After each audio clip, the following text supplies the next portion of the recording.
بسم اللہ الرحمن الرحیم، السلام علیکم۔ ٹی فور تماشا کے ایک اور پوڈ کاسٹ ساتھ میں ہوں آپ کا ہوسٹ مہراب حبیب۔ اس ٹائم موجود ہوں میں شہر لاہور میں، اور آج کی جو شخصیت ہیں وہ میری بہت فیوریٹ ہیں اور آج کل کچھ سرخیوں میں زیادہ ہیں۔ کیسے رحمت راجی صاحب؟ السلام علیکم جناب۔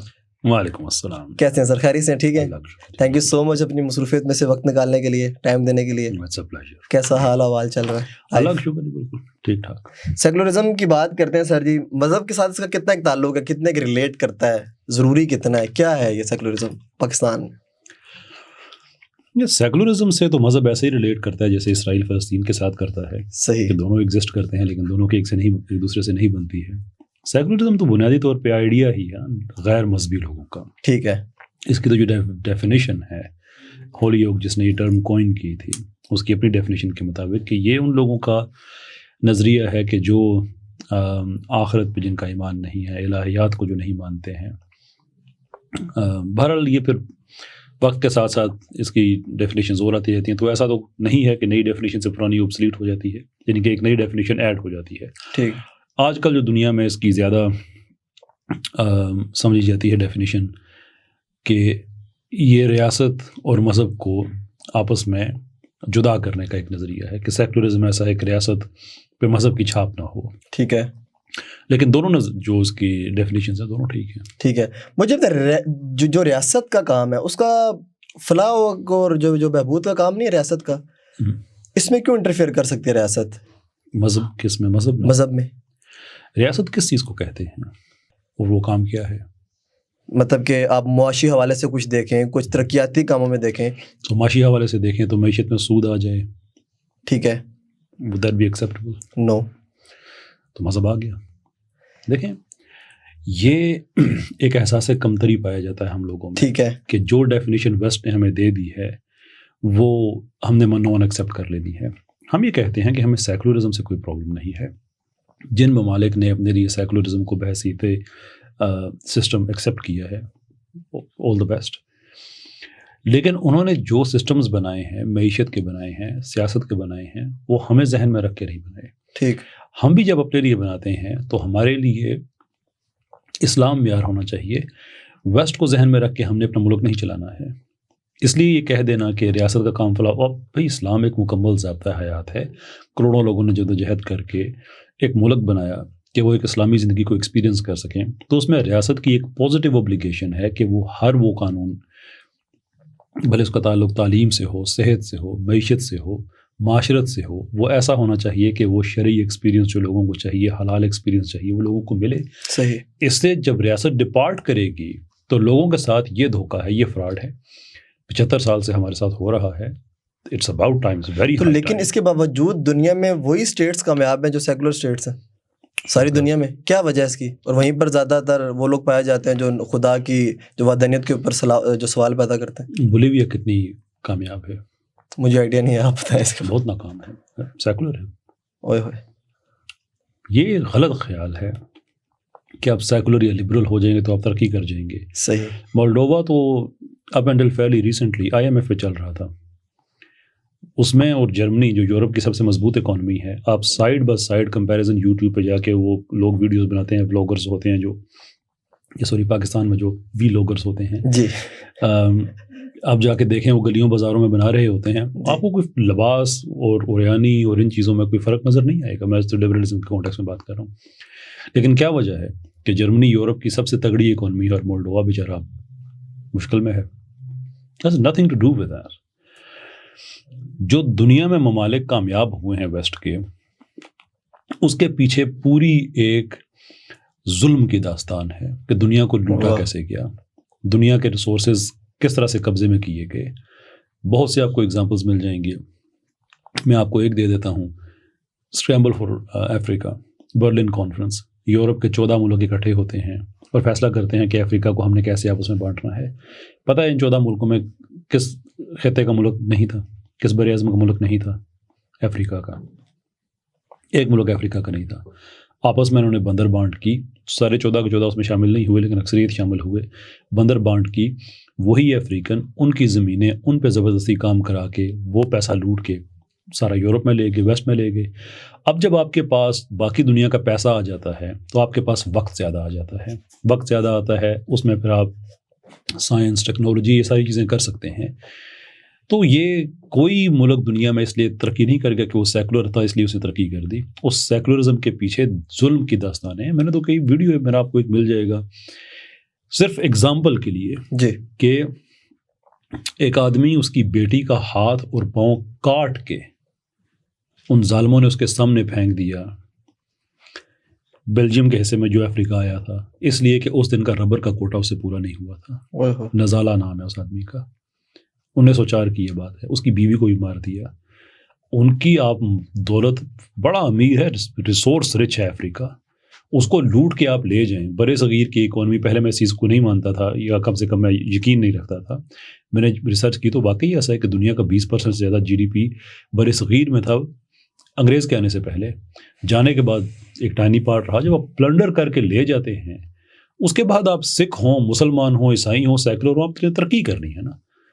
سوال الٹیمیٹلی یہ ہے کہ سیکولرزم کی کون سی ایسی چیز ہے جو ترقی آپ کو کرنے دیتی ہے, اور اسلام کی کون سی ایسی پروویژن ہے جو آپ کو ترقی نہیں کرنے دیتی. That is the ultimate question. Pakistan اسلام کے نام پہ بنا تھا. ایبسلیوٹلی. تو پھر کیوں جو قائد اعظم صاحب نے منسٹری زیادہ تر جو غیر مسلموں کو, ہندوؤں کو دی؟ کوئی بری بات نہیں ہے, زیادہ تر نہیں دی. خیر یہ بھی ذات خود غلط بات ہے.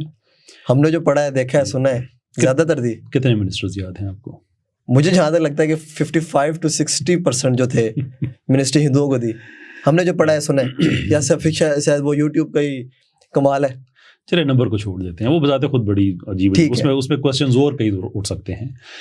لیکن کسی اسلامی ریاست میں کسی غیر مسلم کے پاس کوئی عہدہ ہونا کوئی چنبے کی بات نہیں ہے.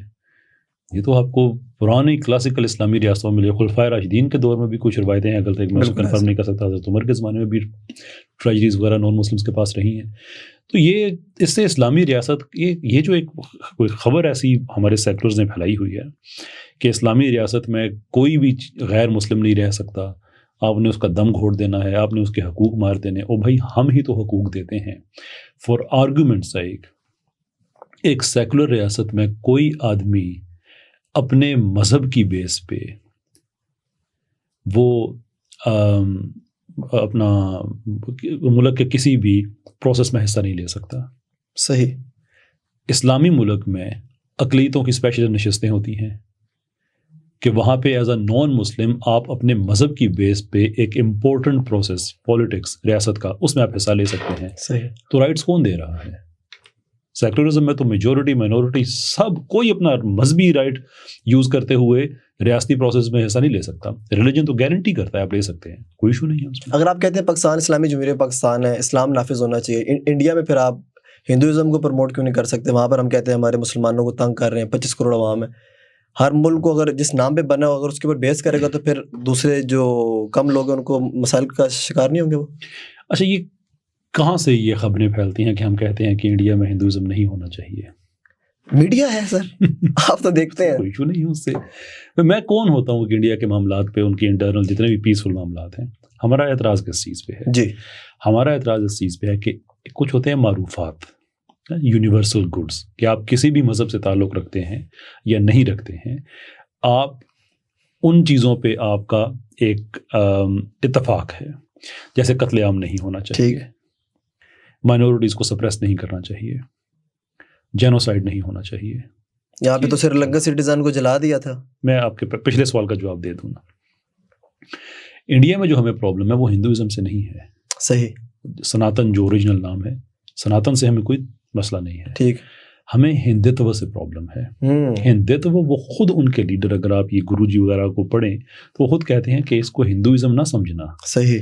وہ ایک بڑا سافٹ ٹچ یہ وہ وغیرہ, اس پہ آپ علیحدہ سے بحث کر سکتے ہیں کہ اس میں کیا اچھا ہے کیا اچھا نہیں ہے. لیکن وہ یہ خود کہتے ہیں کہ یہ بزور طاقت ایک چیز آئے گی اور اس میں ہمارا ہی راج ہوگا. اب جینوسائڈ واچ کے مطابق 10 سٹیپس ہیں آئیڈینٹیفائی کیے ہیں جینوسائڈس کے ماہرین نے کہ جینوسائڈ اچانک نہیں ہو جاتا. صحیح. ایک سٹیج آتی ہے جس میں ذہن سازی کی جاتی ہے, رایامہ بنائی جاتی ہے, کنسنٹ مینوفیکچر کیا جاتا ہے. پھر اگلی سٹیج میں جا کے آپ کہیں چھوٹی موٹی ایسی باتیں کرانا شروع کر دیتے ہیں, پرووک کرتے ہیں کہ اس کا ایک نتیجہ نکلتا ہے اور پھر وہ سولیڈیفائی ہو جاتی ہے انفارمیشن. وہ سٹیپ کرتے کرتے کرتے 10ویں سٹیج پہ جا کے قتل عام سٹارٹ ہوتا ہے. انڈیا اس وقت 8ویں سٹیج پہ ہے, اور جو یہ جینوسائڈ کی رپورٹ میں لکھا ہوا کہ جو وکٹمز ہیں وہ مسلمز ہیں. اب ہمیں انڈیا میں پرابلم یہ نہیں ہے کہ وہاں پہ وہ کہتے ہیں کہ نہیں ہم نے سناتن کو ریاستی دھرم بنا دینا، وہ ان کا اپنا مسئلہ ہے، وہ کریں. میرا ذاتی رائے ہے کہ وہاں پہ ایسا نہیں ہونا چاہیے اور پاکستان میں اسلام ہونا چاہیے. اس کی وجہ یہ ہے کہ دونوں ملک اسی وعدے پہ بنے تھے. وہ سیکولرزم کے وعدے پہ بنا تھا، وہاں پہ سیکولرزم ہونا چاہیے. پاکستان اسلام کے وعدے پہ بنا تھا، اسلام ہونا چاہیے. لیکن اس کے باوجود وہ اپنا مائنڈ چینج کرتے ہیں اور کہتے ہیں کہ نہیں ہم نے اپنے مذہب سے کے مطابق ملک کو چلانا ہے. That's one thing. لیکن ہندتوا کی ہارڈ کور ناتسی انسپائرڈ، اور یہ ویل ڈاکومنٹڈ ہے کہ ناتسی سے انسپائر ایک آئیڈیالوجی ہے جو پکڑ کے مسلمانوں کو، کرسچنز کو زبردستی جے شری رام کو ہو، یہ کرو. ہم یہ کہتے ہیں یہ ریاستی، بہت زیادہ ویڈیوز وائرل تھی اس کی کچھ عرصے میں اور بڑے مسائل پیدا ہوئے اس سے. ٹھیک ہے، جیسے آپ نے کہا وہ آپ کا ایک اور سوال تھا سری لنکن مینیجر. جی جب پاور ملتی ہے تو یہ کیوں ہوتا ہے پھر اتنی نفرت؟ اگر پاور ملتی تو یہ کام ریاستی لیول پہ ہوتا، اور ریاستی لیول پہ ہوتا تو ہم بھی کنڈیم کرتے، اس لیے کہ ریاست کے اوپر بھی معیار شریعت ہی ہے. ہم اس دین کے ماننے والے ہیں کہ جہاں پہ غیر مسلم اتنا پروٹیکٹڈ ہے اس جہاں میں بھی اور اگلے جہاں میں بھی کہ جناب رسالت محمد صلی اللہ علیہ وسلم کی حدیث کے مطابق وہ خود استغاثہ کریں گے ان غیر مسلموں کی طرف سے حشر کے دن جن پہ مسلمانوں نے ظلم کیا، حکمرانوں نے. اللہ، جو وہاں پہ جو ہوا ہے سری لنکن مینیجر کے ساتھ، وہ ایک جرم ہوا ہے. جن لوگوں نے کیا ہے ان کو سزائے موت ہونی چاہیے. It's that simple. ٹھیک ہے، لیکن وہ بھی ہوگی تو شریعت کے مطابق ہوگی. ٹھیک ہے، بڑا پیارا جواب آپ کا. اچھا مجھے بتایا، آپ نے کہا کہ اسلامی جمہوریہ پاکستان اسلام کے نام پہ بنا، پاکستان اسلام کے نام پہ ہے، تو جب اسرائیل کا نام آتا ہے تو وہ تو غیر مسلمانوں کے، ہم اس سے کیوں پھر لڑائی کرتے ہیں، جھگڑا کرتے ہیں، بحث کرتے ہیں، اس کو ریلیٹ کرتے ہیں، کبھی نفرت کرتے ہیں؟ چھوڑ دیں اس کو اس کے حال پہ. اسرائیل کو جی اس کے حال پہ چھوڑ دیں. اب فلسطین اس کے حال پہ چھوڑا ہوا ہے تو ہی یہی کچھ ہو رہا ہے نا. جناح کا تو یہ آئیڈیالوجی نہیں تھی. کیا تھی جناح کی تو آئیڈیالوجی تھی کہ I will go to any length for Palestinians including resorting to violence, کہ ہمیں اگر وائلنس بھی کرنا پڑا ہے فلسطینیوں کو بچانے کے لیے اسرائیل کے خلاف تو ہم کریں گے. پاکستان نے تو چھوڑ دیا ہے. یہی تو ہم کہتے ہیں پاکستان کو اور امت مسلمہ کو نہیں چھوڑنا چاہیے. جہاں پہ جن گھروں میں آپ صدیوں سے رہ رہے ہیں، ایک دن آپ کو نکال کے کوئی امریکہ سے، کوئی پیرس سے، کوئی برلن سے اٹھ کے وہاں پہ ایک آدمی کو آباد کر دے اور وہ کہے کہ یہ میرا ہے اس لیے کہ 5000 سال پہلے یہ میرا تھا. اس آدمی کی اپنی کوئی روٹس نہیں ہے. یہ اسرائیل میں اکثریت لوگوں نے آج بھی دوسرے ملکوں کی نیشنلٹیز رکھی ہوئی ہیں. واہ.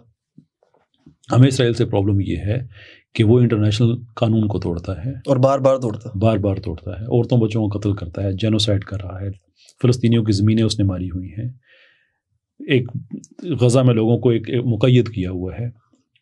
اب اس وقت ایز وی اسپیک غزہ کے لیے جو پروٹیسٹ دنیا میں کیے جا رہے ہیں وہ ساری دنیا میں ہیں.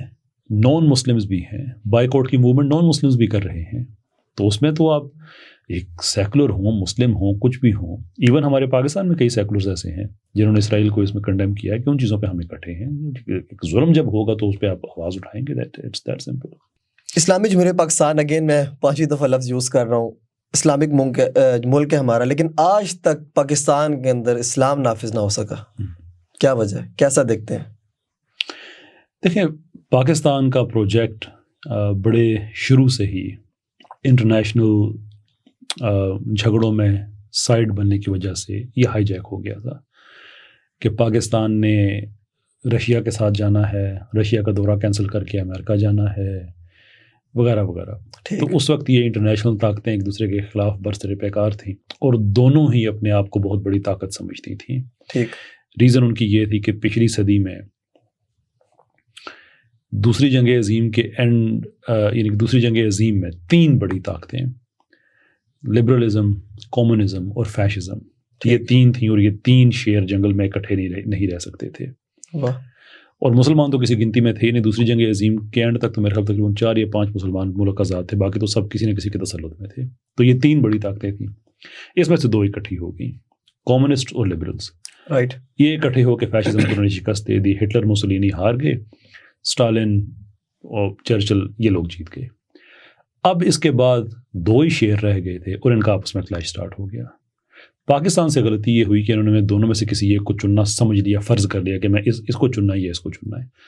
لیکن اگر وہ پاکستان کو چنتے، پاکستانی حکمران، ٹھیک، جو شریعت کا پروجیکٹ ہے اس پہ توجہ دیتے تو ہمیں یہ مسئلہ نہیں ہونا تھا. آج پاکستان کی فورن پالیسی آزاد نہیں ہے. آج پاکستان کی اکانومی کی حالت یہ ہے کہ ابھی یورپین یونین GSP+ کی ہمیں کوئی 30 کے قریب 27-28 یا 29 کنونشن جو سائن کر کے آیا ہے. تو آپ نے آپ پاکستان میں شریعت کی بہت سی پروویژنس ہیں, اپنے ہاتھ باندھ کے آپ دے کے آ گئے ہیں وہاں پہ, اس لیے کہ ہمیں پیسہ چاہیے. اور پیسہ کمانے کا طریقہ کار کیا ہے؟ جو ظالم ہے وہ یہ کہتا ہے کہ ہمارے نظریے پہ چلو گے تو پیسے کماؤ گے, جو پاورفل انٹرنیشنل سیکولر آرڈر ہے. تو اسلام شریعت نافذ کیوں نہیں ہو سکا؟ اس لیے کہ ہم 2 سیکولر طاقتیں, ایک لبرل سیکولر جس کو ریپرزینٹ کرتا ہے US, اور سوشلسٹ سیکولر جس کو ریپرزینٹ کرتا ہے رشیا, ان میں سے ہم نے یہ فرض کر لیا کہ ہمارے پاس بائنڈری آپشنز ہیں. اس کا نتیجہ دیکھ لیں کیا ہو رہا ہے. افسوس ہی ہے. ایگزیکٹلی. سر پاکستان کے اندر شرعی عدالت ایک ویلیو رکھتی ہے کہ نہیں؟ یہ تو چلے بات کی بات ہے, کوئی بھی ایسا فیصلہ ہوتا ہے وہاں جاتا ہے, ریجیکٹ ہو جاتا ہے, اور اس کی بات نہ ہائی کورٹ سنتا ہے نہ سپریم کورٹ سنتا ہے. کیا حیثیت ہے شرعی عدالت کی اسلامک ملک کا؟ پھر اب یہ تو ہمارے سیکولر بتانا جو کہتے ہیں کہ اس ملک کو اور کتنا آپ لوگوں نے اسلامائز کرنا ہے. اور جب مسئلہ طلاق کا آتا ہے, قتل کا آتا ہے, تو پھر بھاگے دوڑے آتے ہیں. دیکھیے پوری دنیا میں ایک سیٹل پرنسپل ہے کہ آپ جو سٹرکچر ہے کورٹس کا, جب تک آپ ہائیسٹ کورٹ تک نہیں پہنچتے آپ کسی بھی عدالت کے فیصلے کو چیلنج کر سکتے ہیں. لیکن ہوتا کیا ہے, آپ نے اگر ہائی کورٹ کے فیصلے کو چیلنج کیا ہے تو سپریم کورٹ میں چیلنج کریں گے آپ, لیکن جب تک سپریم کورٹ کا فیصلہ نہیں آئے گا تب تک پچھلا فیصلہ سٹینڈ کرے گا. یہ بات ہے. یہ پاکستان میں بھی ایسا ہی ہے, ساری دنیا میں ایسا ہی ہے. Right. Only exception is federal Shariah court, کہ فیڈرل شریعہ کورٹ کے فیصلے کو جس دن آپ سپریم کورٹ میں چیلنج کرتے ہیں اسی دن یہ فیصلہ انفیکٹو ہو جاتا ہے. اگر ہم سے یہ پوچھتے ہیں کہ اور کتنا اس کو شریک کرو گے, میں کہتا ہوں اور کتنا اسلام سے مذاق کرو گے. یہ بات ہے, سمجھنا نہیں چاہتا کوئی. نہیں سمجھنا چاہتے ہیں. ابھی سینیٹر مشتاق صاحب نے بل پیش کیا پارلیمنٹ میں کہ یہ ختم کرو بھی, کیا مذاق ہے, ریجیکٹ کر دیا انہوں نے. اس کے پیچھے کون ہو سکتا ہے؟ یہ آپ کی پوڈ کاسٹ ہضم نہیں کر سکے. سر بولیں نا, میں چاہتا ہوں آپ کریں, بتائیں کون ہے اس کے پیچھے. دیکھیں ہم اسلامی بار بار آج کا مقصد یہی ہے کہ ہم اسلام کو کس طریقے سے اپنے اوپر حاوی کر سکتے ہیں. ہماری پولیٹیکل پارٹیز ہیں, اور کون ہیں؟ چلے میں نام نہیں آپ سے نکلواؤں گا. مجھے بتائیں بینکنگ کا نظام, سود کے اوپر پیسہ, بینکنگ کی فیلڈ میں سود بہت زیادہ ہے, کیسے دیکھتے ہیں اس کو؟ یہ کب ختم ہوگا؟ ہمیں تو نظر نہیں آتا, نس میں ہماری بڑھ چکا ہے. یہ کب ختم ہوگا؟ 1991 میں فیڈرل شریعہ کورٹ نے فیصلہ دیا تھا اس کے خلاف. صحیح. اچھا, اب رولنگ یہ ہے کہ جو فیڈرل شریعہ کورٹ کا فیصلہ جب آپ چیلنج کریں گے سپریم کورٹ میں تو وہاں پہ ایک شریعہ بینچ بنے گا. ٹھیک. یہ اسٹینڈرڈ بینچ ہوتا ہے یہ والا نہیں, ایک اسپیشلسٹ بینچ بنے گا. کون بنائے گا؟ Chief justice of Pakistan. ٹھیک ہے. اس کی سوابدید ہے. 1991 سے لے کر آج تک وہ بینچ نہیں بنا, نہ بن سکا, ابھی بھی نہیں بنا, اب بنے گا بھی نہیں. بننا تو ہے ہی, اس نے بننا تو ہے, اس کا طریقہ کار ہے, وہ ایک اور طریقہ ہے. اس کا طریقہ یہ ہے کہ پاکستانی عوام اپنے پیسے اٹھا کے کمرشل بینکوں سے لے جائیں اسلامی بینکوں میں. اسلامک بینک کا بھی سود چل رہا ہے, آتے ہیں اس طرف, اس میں لیئرز ہیں. ٹھیک ہے. شریعت اس پہ گائیڈ کرتی ہے کیا کرنا ہے. لیکن as a matter of principle, اور میں اس چیز کو اکنالج کرتا ہوں کہ پرابلمس ہیں, ٹھیک ہے, لیکن as a matter of principle Islamic banks Pakistan کے اندر اگر وہاں پہ 1% بھی سود کم ہے, ٹھیک ہے, کچھ بینک تو ایسے ہیں جہاں نہیں ہے, ٹھیک ہے, دیٹ از آلسو ٹرو, انہی بینکوں میں اگر لے جاتے ہیں, سب بینک بھی ری برانڈ کر رہے ہوں گے, سب کی ری برانڈنگ شروع ہو جائیں گی. میں نے جناب یہ بات میں پہلے بھی کہہ چکا ہوں, اپنے آپ کو دہرا ہی رہا ہوں, کوئی بعید نہیں ہے کہ ہمارے بینک مینیجرز کی وردی میں ٹوپی شامل ہو جائے, بغیر داڑھی والا بندہ ہی نہ رکھیں. جیسے بھی ہوتا ہے نا کہ داڑھی والا بندہ نہیں رکھتے عام طور پہ, لمبی داڑھی ہو تو کارپوریٹ امیج خراب ہو جاتا ہے اس سے. میں سب بینکوں کی بات نہیں کر رہا, کچھ ہیں اور کچھ اور بھی ادارے ہیں, صرف بینک نہیں. صحیح. فیکٹریز ہیں وغیرہ وغیرہ. ان کی ری برانڈنگ ہوگی تو آپ دیکھیں گے کہ تسبیح بھی ان کے لوگوں کے اندر ہوگی, یا ممکن ہے کہ تسبیح کے اندر ان کا لوگو ہو. سب چینج ہو جائے گا, ہو سکتا ہے.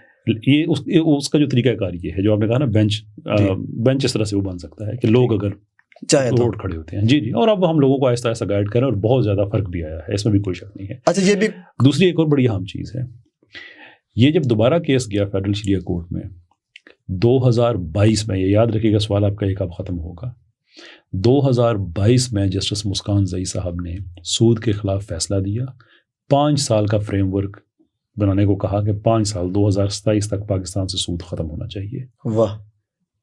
یہ ان کا آخری فیصلہ تھا. اس کے بعد وہ ریٹائر ہو گئے. کوئٹہ میں عشاء کی نماز کے وقت مسجد کے باہر گولیاں مار کے شہید کر دیا گیا. اللہ. جس نے سود ختم کرنا تھا اسے ختم کر دیا گیا. سب یہ پوچھتے ہیں کہ کتنا آپ پاکستان کو اور اسلامائز کریں گے. یہ حالت ہے. جو بات کرتا ہے اس کو ختم کر دیا جاتا ہے. اب میں کسی پہ میں یہ نہیں کہوں گا کہ فلاں یہ تو کیسے ہوا, لیکن یہ ہوا تو ہے نا, سامنے چیز ہے. اور کہاں اس کی انکوائری, کیا رپورٹ اس کی, کیا اینڈ میں بات ایک گروپ اپنا رسپانسبلٹی کلیم کر کے معاملہ رفع دفع نامعلوم افراد جی سارا کچھ ختم ہو گیا. یہ سارا کچھ اس ملک میں ہو رہا ہے. ابھی ہم نے جواب دینا ہے کہ اسے اور کتنا ہم نے شریک کرنا ہے. بینک کی کمائی کے حوالے سے آپ کیا کہتے ہیں, کتنی حلال ہے؟ یہ فقہی معاملات میں نہیں بات کرتا ہوں. تھوڑی سی جو اسلامک بینک ہیں اس کے حوالے سے بات کر لیں. دیکھیں جو فقہ ہے نا, یہ مذاق نہیں ہے. یہ سالوں آپ کو جا کے ایک نالج حاصل کرنا ہوتا ہے. آج کل تو لوگ پھٹ کر کے بول دیتے ہیں. آج کل کیمرہ آن کرتے ہیں یوٹیوب پہ تو بتا دیتے ہیں. دیکھیں طلاق کے مسائل بھی بتا دیتے ہیں, تو نماز کے مسائل بھی بتا دیتے ہیں. یہ بہت بڑی افسوس کی بات ہے کہ دیکھیں وہ میں چاہتا ہوں آپ وہ جو آف کیمرہ ہماری بات ہوئی وہ ڈسکس کر لیں. وہ بڑی اچھی تھی کہ آپ ایک یوٹیوب کی ویڈیو کو تو ویلیو کرتے ہیں, لیکن ایک زندہ مثال جو آپ کے سامنے تو اس کی بات کو ویلیو نہیں کرتے. وہ ماڈلز ہیں مسلمانوں کے. جی. ایک ماڈل ہے کہ جناب رسالت میں آپ صلی اللہ علیہ وسلم سے آج آپ قرآن پڑھتے ہیں. یہ میں مجموعی طور پہ سب کی بات کر رہا ہوں جو فتویٰ بھی خود دے سکتے ہیں, جو قرآن بھی کہتے ہیں بغیر علماء کے پڑھ لو, یہ کر دو. تو اب ویسے مسلمان میں آپ کروں کہ 2 ماڈلز ہیں بھائی. رائٹ. ایک یہ ہے کہ نیٹو عربک سپیکنگ صحابہ, ان کو بھی جناب رسالت میں آپ صلی اللہ علیہ وسلم 4 صحابہ آئیڈینٹیفائی کر کے دے رہے ہیں قرآن سیکھنا ہے تو ان سے سیکھو, کہ اسپیشلزم استاد کا کانسیپٹ وہاں سے اسٹارٹ ہوتا ہے. آج آپ قرآن سیکھتے ہیں تو ڈپینڈ کرتا ہے کہ آپ کے اساتذہ میں انٹر جنریشنل استاد تھے یا نہیں تھے. تقریباً 35ویں یا 36ویں جنریشن بنتی ہے مسلسل بغیر کسی گیپ کے, جو آپ کو جناب رسالت میں آپ صلی اللہ علیہ وسلم سے جوڑتی ہے. یہ سرٹیفکیشن کا سسٹم ہے 14 سال میں, اس میں کوئی گیپ نہیں ہے کہ آپ نے اپنے استاد سے سیکھا, اس نے اپنے استاد سے, اس نے اپنے استاد سے, اس طرح سے کرتے کرتے سلسلہ پیچھے جاتا ہے. ایک یہ ماڈل ہے. ٹھیک ہے. دوسرا ماڈل ہے کہ ایک آدمی یوٹیوب پہ بھی کہتا ہے نہیں ضرورت نہیں ہے استاد کی. ویسے مسلمان آپ چوز کر لیں کہ ایک کی روٹس آپ کو سیرت میں ملتی ہیں اور دوسرا یوٹیوب پہ ہے جس کی کوئی پیچھے گراؤنڈنگ نہیں ہے. اب مسلمان فیصلہ کر رہے ہیں خود ہی. سر میں اپنا سوال ریپیٹ کروں جو میں نے آف کیمرہ کیا تھا لوگوں کے لیے, کہ سادہ سا سوال ہے کہ میں قرآن کا ترجمہ بھی نہیں کر سکتا. چلے میں کر بھی لیتا ہوں, آپ کی بات ہے, آپ نے آدھی بات کر بھی دی, میں قرآن کا ترجمہ کر رہا ہوں قرآن پاک کا, تو میں اسے اخذ کر لیتا ہوں میں نے یہ کام کرنا ہے نہیں کرنا ہے, یہ کیا وہ کیا جو بھی ہے, اور میں پھر باہر جا کے پبلک کے لیے بات اناؤنس بھی کرتا ہوں کہ یہ کرنا ہے, یہ جو مولوی صاحب بتا رہے ہیں یا مفتی صاحب بتا رہے ہیں یہ غلط ہے. تو آپ کو کیا لگتا ہے قرآن کا ترجمہ کرنا, پھر حدیث کو پڑھنا, پھر قرآن کی تفسیر کو پڑھنا, یہ اتنا آسان ہے کہ میں اپنا ایک میٹرک کا اسٹوڈنٹ یا FA کا اسٹوڈنٹ خود سے قرآن کو پڑھ کر فیصلہ کر سکتا ہے؟ کبھی بھی نہیں. ڈیٹیل میں ذرا سمجھائیں میرے یوتھ کو. دیکھیے پہلی بات ہے کہ میں ترجمے کا قائل ہی نہیں ہوں. رائٹ. میں خود قرآن عربک سیکھ رہا ہوں اس لیے کہ اگر آپ نے ایبسلیوٹلی کنونسڈ کہ اگر آپ نے قرآن کو واقعی سمجھنا ہے تو پھر اس عربک کو آپ سمجھیں. ٹھیک ہے, وہ ضروری چیز ہے. لیکن اگر آپ نے ترجمے پہ ہی چلنا ہے, دیکھیں ترجمے میں جہاں پہ ایک جگہ پہ غلطی کی جاتی ہے وہ ہر جگہ پہ ہی پھر پائی جاتی ہے. صحیح چلتی رہتی ہے وہ. پھر یہ کوئی وجہ ہے نا کہ ریب کا ترجمہ یہاں پہ شک اور انگلش میں ڈاؤٹ ہے, حالانکہ اس کا مطلب شک بھی نہیں ہے ڈاؤٹ بھی نہیں ہے. شک بھی عربی کا لفظ ہے نا, اللہ تعالیٰ نے وہی یوز کرنا تو کہہ دیتے نا کہ ذالک الکتاب لا شک فیہ. اللہ نے نہیں کہا تو ہم نے خود کہہ دیا نہیں ریب کو شک میں یہ ہوتا ہے. ایسے ہی سورہ رحمان میں اور تم اپنے رب کی پروردگار کی کون کون سی نعمتوں کو ٹھکراؤ گے. ٹھیک ہے. ادھر آیت ہے کہ پیشانی کے بالوں سے پکڑ کے دوزخ میں ڈالا جائے گا, ساتھ ہی آیت آتی ہے کس کس نعمتوں کو ٹھکراؤ گے. اب آپ نے ترجمہ خود کیا ہوا ہے اس کا, تو پھر تو ایسا ہی کیا ہے, تو کوئی بھی نان مسلم ایتھیسٹ آپ سے اٹھ کے کہے کہ یار یہ کون سی نعمت ہے پیشانی کے بال سے پکڑ کے دوزخ میں ڈالنا, تو لگ سمجھ جائے گی. اب اعلیٰ کا مطلب اگر آپ ہر جگہ اعلیٰ کا مطلب نعمت ہے, اس میں کوئی شک نہیں ہے. ٹھیک ہے. لیکن ہر کانٹیکس میں نعمت نہیں ہے. تو اللہ تعالیٰ وہاں پہ خوشخبریاں عذاب دونوں چیزیں بتاتے ہوئے کہہ رہے ہیں کہ کس کس اعلیٰ کو ٹھکراؤ گے, لیکن ہم نے ہر جگہ اس کا ایک ترجمہ ختم. اس لیے میں کہتا ہوں کہ ترجمہ بذات خود کرنا بڑا ٹیکنیکل کام ہے. اس کے لیے بھی آپ کو کئی اساتذہ ہیں, ان سے آپ کو بات چیت کرنی ہوتی ہے. تفسیر اس سے زیادہ ٹیکنیکل کام ہے. ہسٹری کا پتہ ہونا چاہیے, عربک گرامر کا پتہ ہونا چاہیے, سیاق و سباق کا پتہ ہونا چاہیے.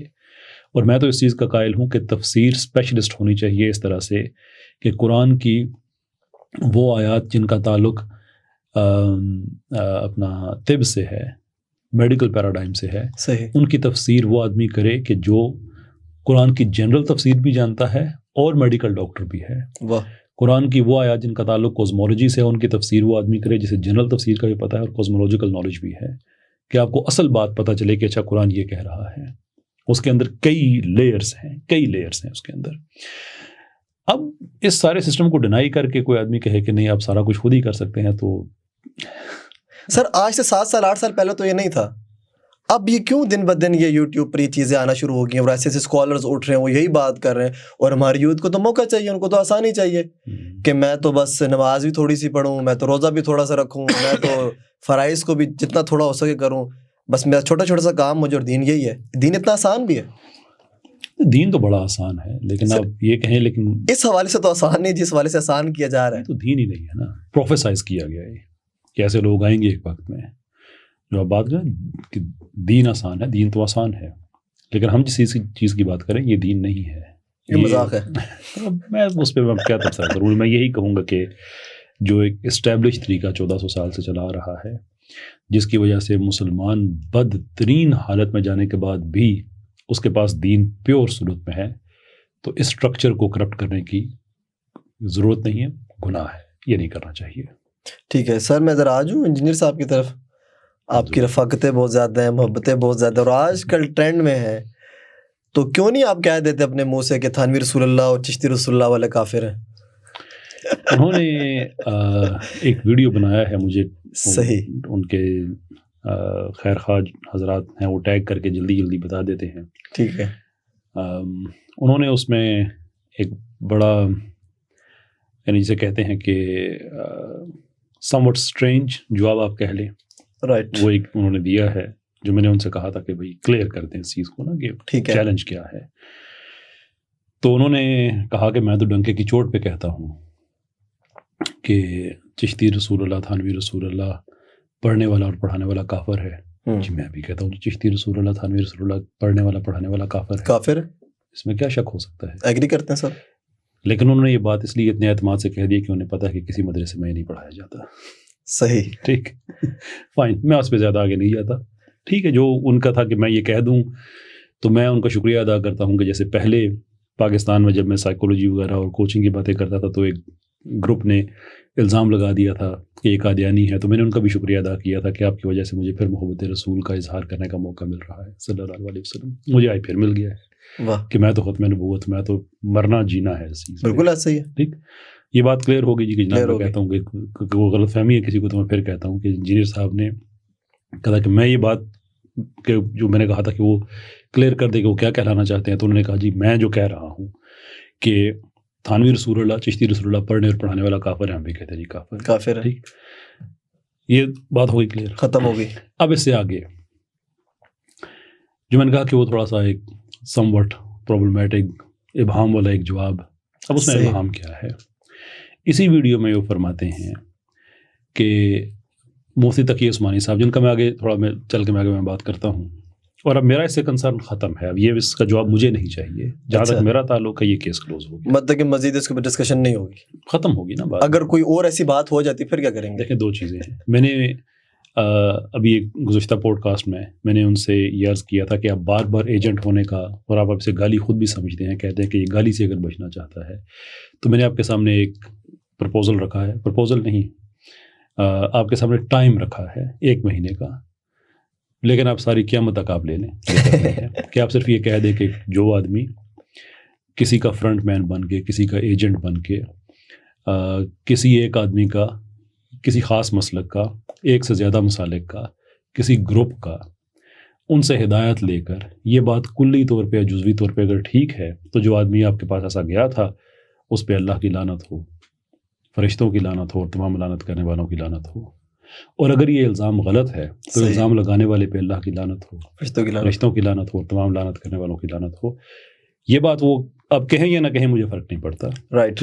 دوسری بات یہ جو انہوں نے کہا تھا کہ آپ کہیں کہ چشتی رسول اللہ، تھانوی رسول اللہ پڑھے اور پڑھانے والے کافر ہیں، میں کہتا ہوں جی بالکل کافر ہیں، بالکل کافر ہیں. یہ ہوگی بات. اب جو اگلی بات میں کہنے لگوں مجھے اس کا جواب نہیں چاہیے. ٹھیک ہے. اب میں یہ چیز چھوڑ رہا ہوں ان کے علماء کے اور ان کے جو اسٹوڈنٹس ہیں ان کے درمیان. جس ویڈیو میں انہوں نے یہ بات کہی ہے ابھی لاسٹ نائٹ وہ بنی ہے، اس میں وہ کہتے ہیں کہ یہ کہیں گے نہیں، یعنی میری بات کر رہے ہیں، اور اگر انہوں نے کہہ دیا تو پھر دیوبندیوں اور بریلویوں کے مدارس میں داخلہ بھی بند ہے۔ صحیح۔ کیوں بند ہے؟ کیونکہ آپ کے نزدیک میں نے ایک ایسی بات کہی ہے جس سے مدرسے والے متفق نہیں ہیں، اور میں نے کیا بات کہی ہے کہ چشتی رسول اللہ، تھانوی رسول اللہ پڑھنے اور پڑھانے والے دار اسلام سے خارج ہیں۔ اگر اس بات پہ مجھے مدرسے والے اب نہیں گھسنے دیں گے تو پھر آپ یہ کہہ رہے ہیں کہ آپ کے ویو کے مطابق مدارس ختم نبوت پہ انہوں نے ڈاکہ مارا ہوا، اور آپ یہ کہتے ہیں کہ چندے دینے جائز ہیں۔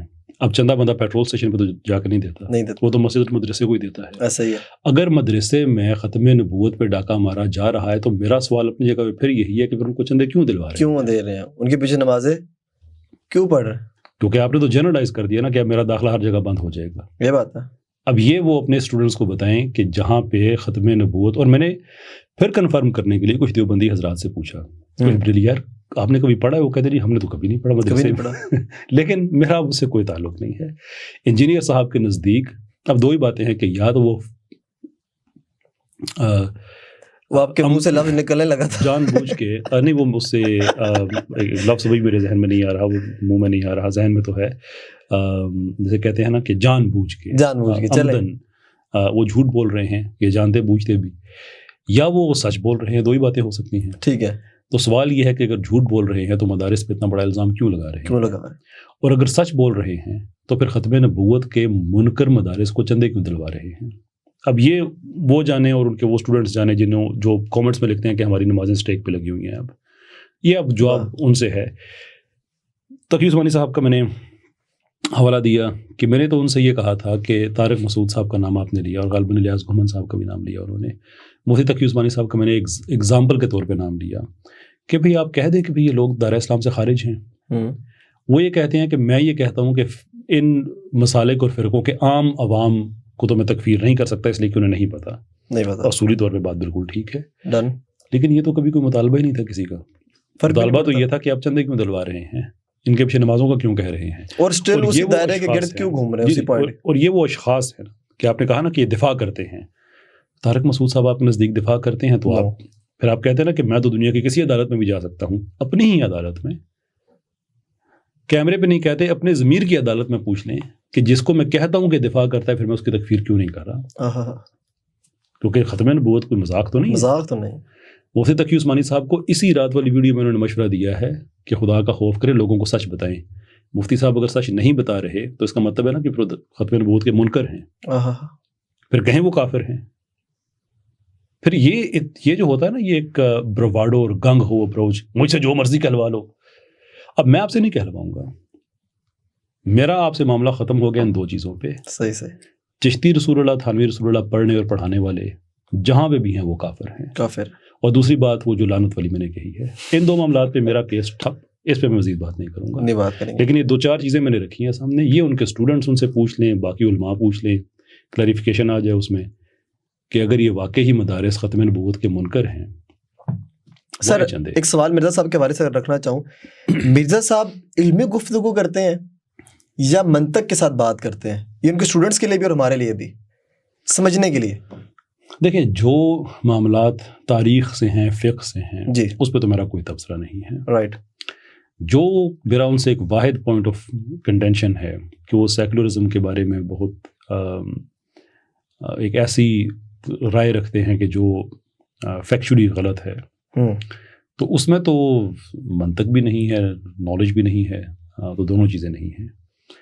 اور یہ تو بری بات نہیں ہے نالج کا نہ ہونا، کوئی انسان ہر چیز کا علم نہیں رکھ سکتا۔ صرف شکوہ حضرت سے یہ تھا کہ اگر نالج نہیں ہے، لینن کو آپ اچھا آدمی سمجھتے ہیں یا سوشلزم کو آپ اسلامی نظریات کے مطابق سمجھتے ہیں، تو کس بیس پہ ہے؟ نہیں ہے نالج تو چھوڑ دیں اس چیز کو، جن کا کرنے کا کام ہے آپ ان کو کر لینے دیں۔ صحیح۔ کیونکہ مجھے یہ بات میں بار بار کہتا ہوں کہ شاید کبھی، خیر اب تو میرے خیال میں اس پہ بات کرنے کا فائدہ نہیں ہے، اس لیے کہ سوشلزم پہ انہوں نے بات شاید میرا خیال ہے چھوڑ دی ہے، اگرچہ میں اس چیز کو اتنا فالو نہیں کرتا، لیکن وہ کی ہوتی تو مجھے ٹیگ کر کے کوئی نہ کوئی بتا ضرور دیتا، تو اگر انہوں نے بھی چھوڑ دیے تو بہشت مسلمان میرا بھی حق نہیں بنتا کہ میں اس چیز کو پرسو کرتا رہوں. سیکولرزم سوشلزم کی بات نہیں کرتے تو اللہ تعالیٰ جزائے خیر دے انہیں. بس میری طرف سے بات گڈ ہو گیا. اچھا مجھے بتائیں کہ مرزا صاحب کی پوڈ کاسٹ کے بعد آپ کی وجہ شہرت میں فیم میں اضافہ ہوا؟ کیونکہ میں نے آپ کو ان کی پوڈ کاسٹ سے پہچانا جانا. پبلکلی آپ کیسا فیس کر رہے ہیں, کیسا دیکھ رہے ہیں, فیڈ بیک کیسا ہے, کیا کہیں گے اس بارے میں؟ کوئی تعلق ہے؟ بالکل صحیح بات ہے. دیکھیں وہ سرخیوں میں آئے آپ, ایک آدمی کی 20 لاکھ 25 لاکھ کی فالوئنگ ہو, ایسا ہی, اور ایک پوڈ کاسٹ ایسی ہو جس کے بارے میں خود انجینئر صاحب کہتے ہیں کہ ایسی پوڈ کاسٹ پہلے نہیں ہوئی. واہ. تو اور ریسپیکٹ فلی چیلنج کہ دو مسلمان لوگوں کا جو مسلمانوں کا مزاج ہے کہ آپ ڈس ایگری کریں لیکن اس طرح سے کریں کہ اس میں ذاتیات نہ ہو. ٹھیک ہے. جیسے حضرت عمر رضی اللہ تعالیٰ عنہ اور حضرت عبداللہ بن مسعود رضی اللہ تعالیٰ عنہ کے کئی درجنوں معاملات میں اختلاف تھا, لیکن بڑے عزت اور احترام سے تھا. کہ ہمارے صحابہ کی ہم سیرت کو دیکھتے ہیں تو اندازہ ہوتا ہے کہ مسلمان کیسے اختلاف کرتا ہے. صحیح. تو میرے خیال میں اس پوڈ کاسٹ کی حد تک تو ہم نے ایک بڑی زبردست مثال قائم کی تھی کہ ڈس ایگریمنٹ بھی ہے, عزت اور احترام بھی ہے. ہم پہلے بھی گلے ملے, بعد میں بھی گلے ملے, نہ اس میں کوئی ذاتیات تھی, نہ اس میں کوئی ایک پرنسپل بیسڈ ڈس ایگریمنٹ تھا. تو چونکہ اس پوڈ کاسٹ کی کوالٹی الحمدللہ اچھی تھی تو لوگوں نے اس چیز کو نوٹ کیا, اس میں تو کوئی شک نہیں ہے, there is no doubt about it. چلیں تھوڑا سا ہٹتا ہوں, دوبارہ آؤں گا میں یو ٹرن لے کے, کہیں نہ کہیں مجھے موقع ملا. آپ اتحاد امت کا ذکر کرتے ہیں, اس کے اوپر کام کرتے ہیں, اور مین آپ کا کام اس ٹائم مین فوکس آپ کا یہی ہے. آپ کو لگتا ہے کہ جہاں تک میرے والد صاحب بتاتے ہیں یا ہم نے سنا ہے اپنے بڑوں سے کہ 20-25 سال پہلے کوئی کانفرنس ہوئی تھی مینار پاکستان میں, تمام مکتبہ فکر کے لوگوں نے ایک ہاتھ پکڑ کر نعرہ بھی لگایا, ایک کے پیچھے سب کے پیچھے نمازیں بھی پڑھی.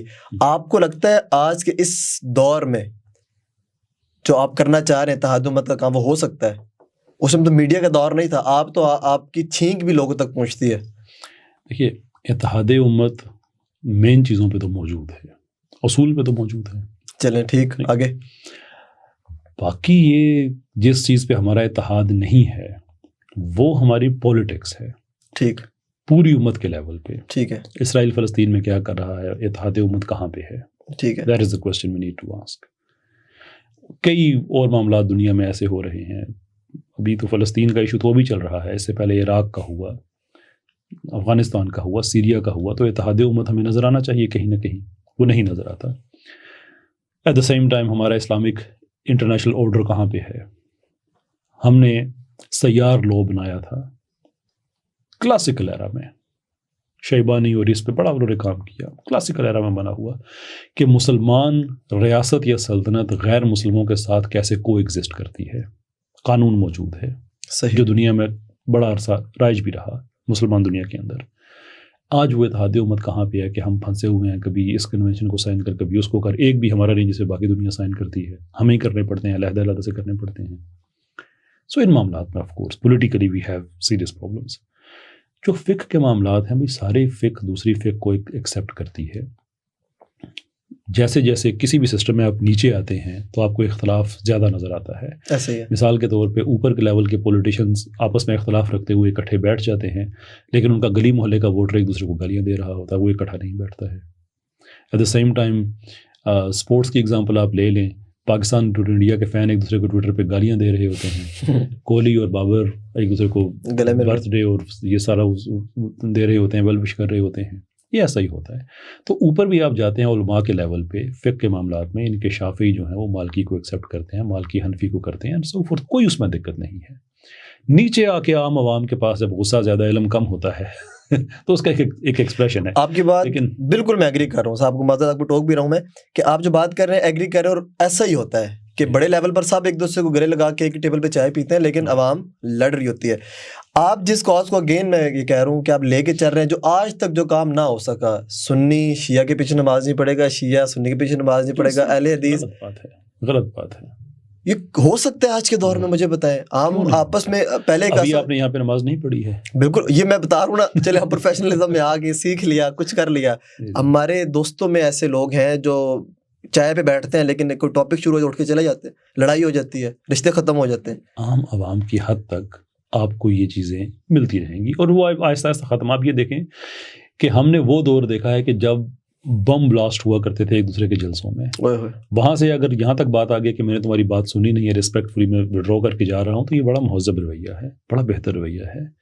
اس سے اگلا سٹیپ یہ ہے کہ یہ بھی ختم ہو جائے گا. اور ایک اور بات کہ آپ نے کہا نا کہ بڑے لیول پر آپس میں جب بیٹھتے ہیں تو ایک ٹیبل پہ چائے پی لیتے ہیں, لیکن جیسے ان کو کیمرہ ملتا ہے یا مائک ملتا ہے پھر وہ اس کی شلوار اتارتا ہے, اس کی شلوار اتارتا ہے, اس کی شلوار.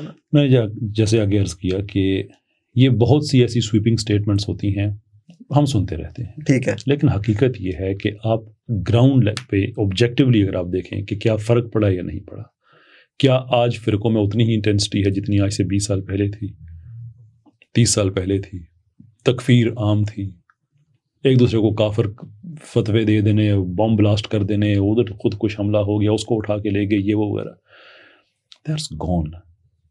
اچھے لوگ وہ ہوتے ہیں, اور یہ آپ پہ بھی ذمہ داری ہے کہ آپ کا تعلق میڈیا سے ہے کہ جو پازیٹیو ڈیولپمنٹس ہوتی ہیں ان کو سیلیبریٹ کیا جائے, بجائے اس کے کہ 2012-13 میں یہ ٹرینڈ چینج ہوا تھا, تو 10-11 سال اس بات کو ہو گئے ہیں. ابھی بھی ہم 10-11 سال آؤٹ آف ڈیٹ انفارمیشن کے ساتھ لگے ہیں کہ دیکھو یہ بھی ہو جاتا ہے, وہ بھی ہو جاتا ہے. اٹس ناٹ فیئر, یہ جسٹس نہیں ہے, ایسے لوگوں کا حوصلہ ٹوٹتا ہے.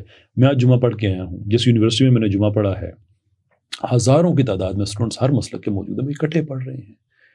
اب آپ نوجوانوں کو دیکھیں کہ یہ کس طرف جا رہے ہیں. یہ بات ہے, مساجد میں آپ کو مل جاتے ہیں لوگ, ٹھیک ہے, میں یہ نہیں کہوں گا کہ قطعی طور پہ بالکل سب کچھ ٹھیک ٹھاک ہو گیا ہے, وہ اختلاف رہے گا اپنی جگہ پہ, لیکن وہ آپریشنل پرابلم نہیں ہے. اور میں تو انجینئر صاحب کو مشورہ بھی دیتا ہوں, اگرچہ آپ نے بعد میں ان سے آنا ہے, لیکن اس چیز پہ جہاں پہ کریڈٹ ڈیو ہوتا ہے بنا دے, کہ بہت ممکن ہے کہ اس میں انجینئر صاحب کی تعلیمات کا ذکر ہو, کہ جس طرح سے انہوں نے فرقوں سے لوگوں کو اٹھا کے اوپر اکٹھا کیا ہے, تو ظاہر سی بات ہے ان کے پاس کوئی بریلوی بچہ آیا ہوگا, کوئی دیوبندی بچہ آیا ہوگا, کوئی اہل حدیث بچہ آیا ہوگا. ممکن ہے کہ اپنے جو ان کے سرکلز تھے اس میں وہ ایک دوسرے کے ساتھ انٹریکٹ نہ کرتے ہوں, یہاں پہ آ کے انہوں نے کرنا شروع کر دیا ہو, اکٹھے نمازیں پڑھنا شروع کر دی ہوں. So he can actually make that claim. لیکن اب یہ کہیں کہ نہیں وہیں پہ ہیں جہاں پہ پہلے تھے, نہیں ایسا نہیں ہے, چینج آیا ضرور ہے, اویئرنیس بڑھ گیا. مجھے بتائیں کہ تمام مکتبہ فکر کی اجتماعی غلطیاں مجموعی کیا سمجھتے ہیں آپ, کیا ہیں؟ میرے خیال میں ہم جو ایک چیز ہوتی ہے جسے کہتے ہیں ایکسپیرینشل, ٹھیک ہے, اسلام, وہاں پہ ہم اس کو ہم نے چھوڑا. ایک سسٹم جو اسلام کا ہے, جو دین یعنی کہ بطور نظام جو ہے, اس کو عارضی طور پہ ہم نے ریٹریٹ کیا, اور ہم نے چھوڑا اس کو عقائد, تھیولوجی, عبادات, واقعات, یہاں تک ہم نے اس کو رکھا. ٹھیک, معاملات تک اس کو نہیں لے کے گئے اسٹیٹ لیول پہ. اینڈ آئی انڈرسٹینڈ جو مجبوری تھی جس کا میں بار بار ذکر کرتا ہوں, 1857 کی جنگ آزادی, اس کے بعد واقعی مسلمان بڑے پریشر میں تھے. میں خود کو سوچتا ہوں اگر میں اس وقت ہوتا تو میں کیا کرتا. آئی ڈونٹ تھنک کہ میں ابھی سسٹم کے لیے تگودو کرتا. میں پہلے اپنی پریزرویشن ہوتی ہے, اپنا دفاع ہوتا ہے, روایت کی حفاظت ہے, قرآن کی حفاظت ہے, اگرچہ وہ اللہ تعالیٰ نے کی, لیکن اس کے لیے جو گراؤنڈ ریسورسز تو اللہ تعالیٰ نے بنانے, احادیث ہیں, فقہ ہے, تو ان سب کو پروٹیکٹ کرنے کے لیے سسٹمز ڈیولپ کیے گئے, مدارس بنائے گئے.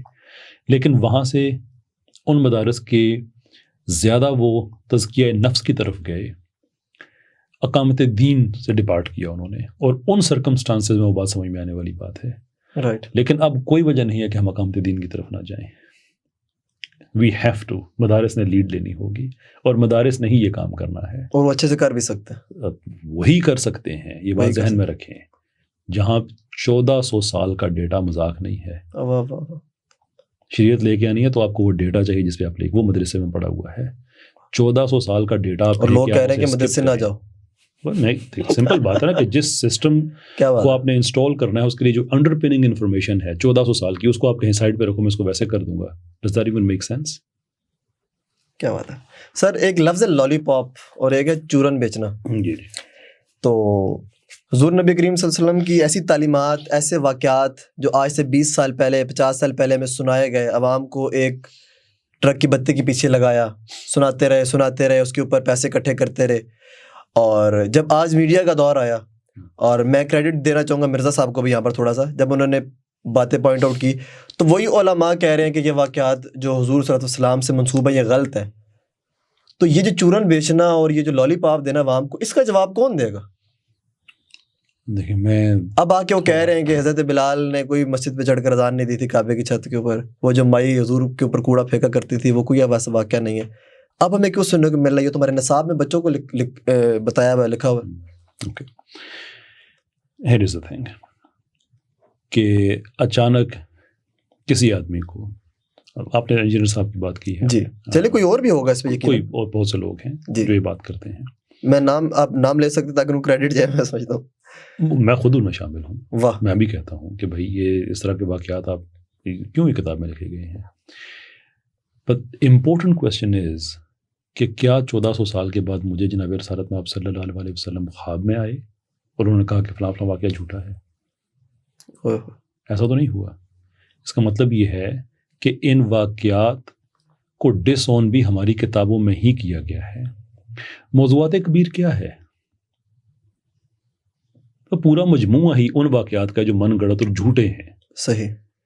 تو ہمارے تو علماء اس قدر آنسٹ ہیں کہ انہوں نے جھوٹے واقعات کو بھی اکٹھا کیا اور مسلمانوں کو بتایا کہ ان سے دور رہنا ہے. سوشل میڈیا کا یہ ایک نیچرل کانسیکوینس ہے کہ یہ واقعات پہلے بھی کتابوں میں لکھے ہوئے تھے. جیسے موضوعات کبیر کا میں نے حوالہ دیا کہ ان میں لکھے ہوئے ہیں کون کون سے واقعات ٹھیک نہیں ہیں، لیکن یہ ان لوگوں تک پہنچتے تھے جو کتاب کا مطالعہ کرتے تھے. اب سوشل میڈیا کی وجہ سے یہ چیزیں عام ہونے لگی ہیں. تو ہماری اسلامک ہسٹری میں ہی یہ درج ہے. کتنی کتابیں اس کے علاوہ، اور زبیر علی زئی صاحب کی آپ کو کتابیں مل جائیں گی جس میں ایسا ایک لسٹ ہے ایسے واقعات کی کہ جو بس مشہور ہو گئے ہیں لیکن دیر از نو. اور یہ بڑی نیچرل بات ہے. کوئی بھی مشہور شخصیت ہو ان کے بارے میں کئی متس، کئی کہانیاں اس طرح سے لوگ بنا لیتے ہیں. جناب رسالت میں آپ صلی اللہ علیہ وسلم بہرحال دنیا کے جو اہم ترین شخصیات گزری ہیں، میں گلوبل پرسپیکٹو میں بات کر رہا ہوں، ان میں ان کا شمار ہے. تو یہ بڑی نیچرل بات ہے کہ اس طرح کی کہانیاں اس میں آ جاتی ہیں. ہمارا جو ویو ہے اس پہ وہ بھی حدیث کی بیس پہ ہے کہ جناب رسالت میں آپ صلی اللہ علیہ وسلم سے جو بھی غلط چیز منسوب کرتا ہے وہ اپنا ٹھکانہ دوزخ میں کر لے. تو ہم تو کبھی بھی نہیں کہتے کہ نہیں بھائی ہم تو جان بوجھ کے جھوٹ بول رہے تھے، پھر اچانک کسی کو سچ پتہ چلا، دور کسی غار کی 17ویں سطح پہ تہہ میں جا کے اس آدمی نے کوئی 38 پتھر اس کے جہاز سے نیچے سے کوئی پیج اسے ملا، اور پتہ نہیں بھائی کنسسٹنٹلی ہماری ہسٹری میں موجود رہا ہے کیا کیا سچ ہے کیا کیا نہیں. لیکن عوام کو دھوکے میں رکھا. دیکھیں دھوکہ، میں نے پہلے لفظ یوز کیا کہ لالی پاپ دیا نا، اب وہی لوگ آپس میں لڑ رہے ہیں نا. دھوکہ ایک ولفل انٹینٹ کو ظاہر کرتا ہے کہ شاید کسی نے جان بوجھ کے یہ باتیں لکھ دی ہیں. دیر از ایوری پاسبلٹی کہ غلط فہمی کی بنیاد پہ چلا گیا ہو. اگرچہ اسٹیٹ کی ذمہ داری ہے کہ ایک مسلم ملک کی اسٹیٹ جس کا ٹیکسٹ بک پورا ایک یعنی کہ ایک ریگولیٹڈ سسٹم ہے، اس کتاب میں ایک غلط واقعہ کیسے جا سکتا ہے، یہ کوشچن اپنی جگہ پہ موجود ہے. لیکن اس واقعے کو کبھی کسی نے ٹھیک نہیں کہا علمی اعتبار سے. وہ ہماری ہسٹری میں لکھا ہے کیا سچ ہے کیا غلط ہے. وہ کوئی کسی پرٹیکولر واقعے کی بات نہیں کر رہا، کوئی بھی ایسا واقعہ جو غلط ہے. صحیح ہے. سر ہماری پاکستان کی ڈرامہ انڈسٹری کیا رول پلے کر رہی ہے، کیا میسج کنوے کر رہی ہے، کس چیز کو فروغ دے رہی ہے، کہاں سے فنڈنگ ہو رہی ہے؟ فحاشی، بے حیائی، ان سب چیزوں کو فروغ دے رہی ہے. بھابھی کا اور دیور کا افیئر دکھایا جا رہا ہے. یہ تو خیر اب پرانا ہی ہو گیا، لیکن اسٹل ہماری یوتھ اتنی انوالو ہو چکی ہے. کہانیاں ہیں گھوم پھر کے وہی ساری ریگرجیٹڈ ہو کے آ جاتی ہیں. اور ڈرامہ میں سمجھتا ہوں کہ ہمارا اس وقت سنگل بگیسٹ ڈرامے سے مراد جو مجموعی طور پہ میڈیا ہے، جس کے اندر گیم شوز بھی ہیں، جس کے اندر فلمیں بھی ہیں. بالکل ایسے ہی ہے. اور اب سوشل میڈیا بھی اسی سے انسپریشن لیتا ہے. اوہ تو یہ کوئی 1 2 3 4 ڈراموں کی بات نہیں ہے، پورا ایک پیراڈائم ہے. میرے لیے ایک سوال ہمیشہ انٹرسٹنگ رہا ہے کہ پاکستان میں ہماری یونیورسٹیز میں boy friends girl friend culture یہ آج کل ہمیں مل جاتا ہے. اگرچہ مجھے بچوں سے بڑی حوصلہ افزائی ہوتی ہے جب میں دیکھتا ہوں کہ دین کی طرف جیسے وہ ایک سرج ہے ریلیجن کا، لیکن اس کے باوجود یہ چیزیں بھی ہمیں مل جاتی ہیں. ایسے ہی ہے. تو اس کے پیچھے جو ڈیٹا ہے وہ ان پٹ کہاں سے ہوتا ہے، جہاں پہ یہ ذہنی طور پہ چیزوں کو نارملائز کیا جاتا ہے. پھر یونیورسٹیز کے اندر آپ کو ایک سیکیور سائٹس مل جاتی ہے.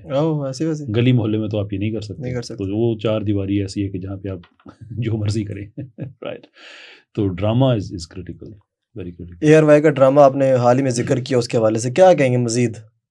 دیکھیں اے آر وائی سے تو میں ویسے تو کئی ٹی وی چینلز کے ڈرامے ہیں جن پہ میں بات کر چکا ہوں، لیکن اے آر وائی سے خصوصی طور پہ افسوس یہ ہے کہ یہ بڑے مذہبی لوگوں کا چینل ہے. ویسا ہی ہے.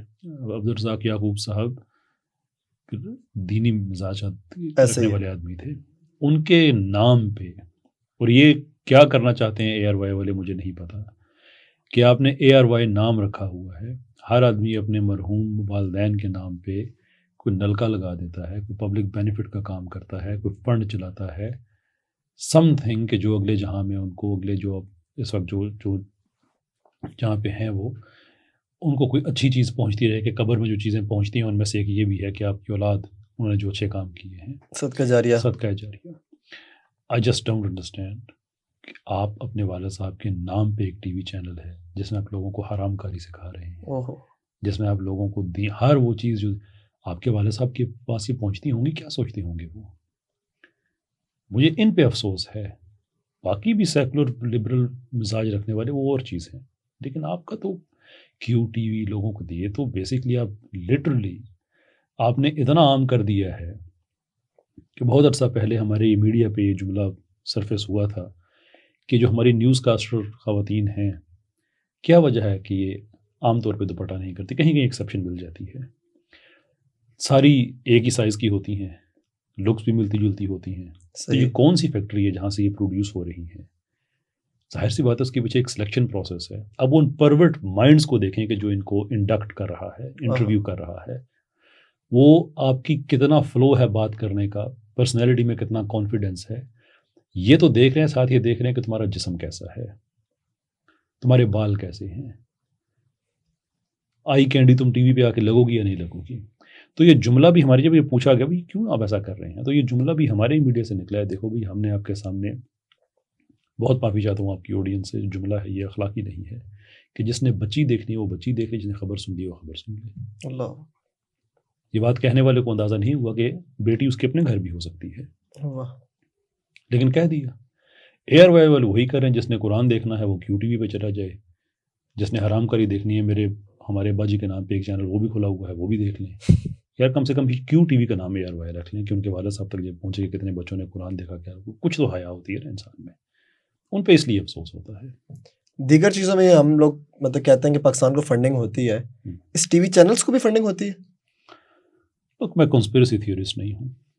کیا ہو سکتا ہے کہ اتنا انواع پیسہ بہانے کی کیا وجہ ہو سکتی ہے؟ آپ کے سامنے رکھ سکتا ہوں. جی جی. رشیا ٹوڈے نے برسوں پہلے $50 ملین کی خبر بریک کی تھی کہ جو پاکستانی میڈیا کو دیا گیا ہے، اور حقائق کورولیٹ کرتے ہیں کہ اس کے بعد ہمارا میڈیا بہت چینج ہوا. اس کے بعد $200 ملین پاکستان میں یہ ٹرانسجنڈرزم وغیرہ پروموٹ کرنے کے لیے، اور اس کے بعد پھر کورولیٹ ہم دیکھتے ہیں کہ چیزیں کورولیشن میں ہمیں نظر آتی ہیں. ہم جنس پرستی والے ڈرامے بننا شروع ہو گئے اور ٹرانسجنڈر والے ڈرامے بننے شروع ہو گئے، اور فلمیں ہم جنس پرستی والی، یہ سارا اس کے بعد ہوا. تو اس کو کہتے ہیں سرکمسٹانشل ایویڈنس. اب میں کنسپیریسی تھیورسٹ تو نہیں ہوں کہ آپ کو کہوں کہ ہر چینل کا، اگرچہ یہ انفارمیشن میرے پاس ہے لیکن میں ویریفائی نہیں کر سکتا کہ ہر ٹی وی چینل کے بے نامی اکاؤنٹس موجود ہیں. صحیح. پر I can't verify that. Right. تو جو فیکٹس کو سامنے رکھیں تو اس سے تو بڑا یہ قریب از قیاس ہے کہ ہاں فنڈنگ تو کہیں نہ کہیں سے آتی ہے. ہوتی ہے.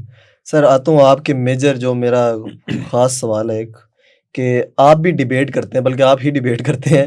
اور اگر میں تھوڑا سا اپنے اس سے ہٹوں تو مرزا صاحب جو ہے حنیف قریشی صاحب کو چیلنج کرتے ہیں، حنیف قریشی صاحب مرزا صاحب کو چیلنج کرتے ہیں، پھر جلالی صاحب بھی ڈسکس ہوتے ہیں، پھر خادم رضوی صاحب بھی ڈسکس ہوتے ہیں، انہی میں آپ بھی ڈسکس ہوئے اور آپ ایتھزم کے خلاف یا ان چیزوں پہ ڈسکس کرتے ہیں. مجھے بتائیں اس ڈیبیٹ کا، اس مناظرے کا، جو مناظرے کا لفظ استعمال ہوتا ہے، اس کا کوئی حتمی انجام بھی ہوتا ہے، حتمی فیصلہ بھی ہوتا ہے؟ اور اگر آپ جیتتے ہیں یا ہارتے ہیں، اگر کوئی چیز آپ کی بات سے ڈس ایگری کرتا ہے تو وہ اپنے آپ کو چینج کرتا ہے یا یہ بھی ایک بس چل رہا ہے؟ دیکھیں مناظرے اور مباحثے میں بڑا فرق ہوا. رائٹ. مناظرے میں پرسنالٹیز جیتتی یا ہارتی ہیں، ٹھیک ہے. مباحثے میں ہمیشہ علم جیتتا ہے، لوگ ایک دوسرے سے سیکھ لیتے ہیں. ٹھیک ہے. جیسے کہتے ہیں نا کہ یو پلے دا مین اور پلے دا بال. مناظرہ is all about playing the man, literally there is nothing else to it. میں مناظروں کے تو میں حق میں نہیں ہوں. مباحثے اچھے ہونے چاہیے. علم کا بہت بڑا سورس ہے جو مباحث ہیں، پڑھے لکھے طریقے سے ہوں. باقی آپ نے جن علماء کا نام لیا ہے، میری وہ ڈومین نہیں ہے، میرا وہ طریقہ کار نہیں ہے. میں تو بلکہ یہ کہتا ہوں کہ دیکھیں میں جس جگہ پہ ہوں میں وہیں بھی میں رہنا چاہتا ہوں. میری شناخت میں چاہتا ہوں کہ یہ ہو کہ وہ اسلام کی آئیڈیالوجیکل باؤنڈریز کا ایک سپاہی تھا، بڑا ادنا سپاہی تھا.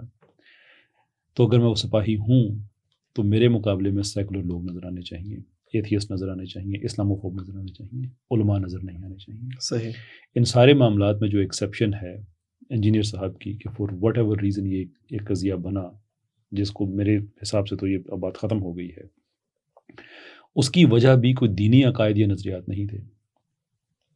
میں نے آج تک کوئی ایسی لینگویج یوز نہیں کی ان کے بارے میں جو ڈیروگٹری ہو, سوائے جب میرے ایموشنز اوور فلو ہوئے تھے تو میں نے طلاق والی بات کہی تھی کہ ختم نبوت پہ کسی کو چیلنج کرنا یہ مذاق نہیں, مذاق نہیں, بالکل ایسے.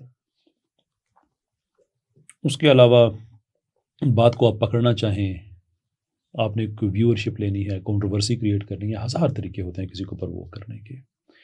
I'm not into that. مجھے پاکستان کا مستقبل بڑا برا نظر آ رہا ہے کہ میں نے وہ ڈاکومنٹس, وہ رپورٹس دیکھ چکا ہوں کہ جو پاکستان سے یہ نکاح, حلال حرام کی تمیز, یہ سب کچھ ختم کرنے جا رہے ہیں. I need to fight that battle. اس میں کامیاب نہیں ہوں گے, لیکن میں چاہتا ہوں کہ اللہ تعالیٰ جن لوگوں کے ذریعے ان چیزوں کو ناکام کرے ان لوگوں میں میرا بھی نام ہو.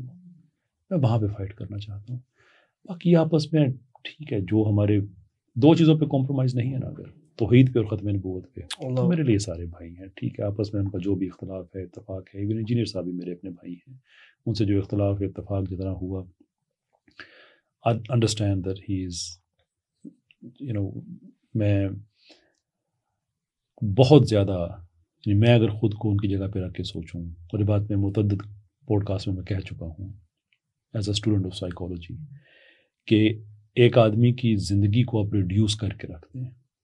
جو ان کے لیے زبان استعمال کی جاتی ہے وہ کوئی معیاری زبان نہیں ہے نا. ویری شور کے جو لوگ ان کو گالیاں دیتے ہیں, جو ایسی باتیں کرتے ہیں, وہ نہیں چاہیں گے کہ ان کی فیملی یہ زبان سنے. صحیح. اور انجینئر صاحب کے بارے میں بھی کہوں گا کہ جس طرح سے آپ کسی کے ایموشنز کو ہرٹ کر دیتے ہیں, وہ بھی کوئی ایسی اتنی اچھی بات نہیں ہے. اس کے رسپانس میں آپ کو زیادہ سننا پڑتا ہے. لیکن بہرحال آپ اس چیز کو آپ اس طرح سے لے لیں کہ کسی زمانے میں یو کے میں کچھ سائیکالوجی کے کچھ کورسز ہوا کرتے تھے. ان فوجیوں کے جو ایم او ڈی سے, منسٹری آف ڈیفینس سے, جس کمپنی کے لیے میں کام کرتا تھا, ان کے کانٹریکٹ ہوتے تھے, کہ وہ جو فوجی ریٹائر ہو کے سویلین زندگی میں آتے تھے تو سائیکولوجیکلی سویلین سے کیسے ڈیل کرنا ہے, وہ ایک پیراڈائم شفٹ ہوتا ہے. کہ فوج میں تو یس سر ہی ہوتا ہے, نو سر بھی نہیں ہوتا. نو سر بھی نہیں ہوتا. لیکن سویلین تو آگے آپ سے نہ بھی کرے گا, گالی بھی دے گا, فری کنٹری ہے, بحث بھی کرے گا. صحیح ہے. تو وہ پھر ایک ٹرانزیشن ان کی ہوتی تھی. تو جو سائیکالوجی والا پارٹ ہمارے حصے میں آتا تھا, ہم ایک چیز سمجھایا کرتے تھے کہ تمہارے پاس سچ ہے اگر, اور وہ سچ یہ ہے کہ تمہارے پاس رول ہے, تم نے یہاں پہ اپلائی کرنا ہے, تو اس کو عزت اور احترام سے اپلائی کرو, بحث میں نہیں جانا. صحیح. اس لیے کہ دوسری طرف عام عوام ہے, جہاں پہ تمہاری ڈیوٹی لگی ہوئی ہے وہاں پہ 50-60 لوگ ہو سکتے ہیں. یہ تم جنگ کبھی بھی نہیں جیت سکتے, اس لیے کہ تمہیں اس جنگ میں 50-60 لوگوں سے لڑنا ہے, اور ان کو صرف ایک سے لڑنا ہے, وہ تم ہو. You can never win this. تو انجینئر صاحب نے اپنے سامنے اتنے لوگ کھڑے کر دیے کہ وہ سارے کا سارا انجینئر صاحب کی ذات میں وہ جمع ہو جاتا ہے, جو بھی وہ باتیں کہتے ہیں. صحیح. So it is unfortunate. میں ان کو ابزالو نہیں کر رہا کہ ان کے ساتھ زیادتی ہوتی ہے ہمیشہ. میں کہتا ہوں کہ ان کے ساتھ جیسے یہ ٹریگر کرتے ہیں لوگوں کو, آگے سے لوگ ان کو زیادہ باتیں کہتے ہیں. ایسا ہی ہے. لیکن ارسپیکٹو کہ غلطی کس کی ہے, وہ برداشت تو انجینئر صاحب کو کرنا پڑتا ہے. اب آپ ان کی فیملی کے بارے میں سوچیں, ان کے بچوں کے بارے میں سوچیں, کہ جو یوٹیوب پہ جا کے دیکھیں کہ ان کے والد صاحب کے بارے میں کسی نے کیا کہا, ان کے بھائیوں کے بارے میں سوچیں کہ وہ کیا کہا. میں صرف اس کو میں ختم کرنا چاہتا ہوں اس بات کو, کہ جس وی انڈرسٹینڈ دا سائیکالوجی بھی. ایسے ہی ہے.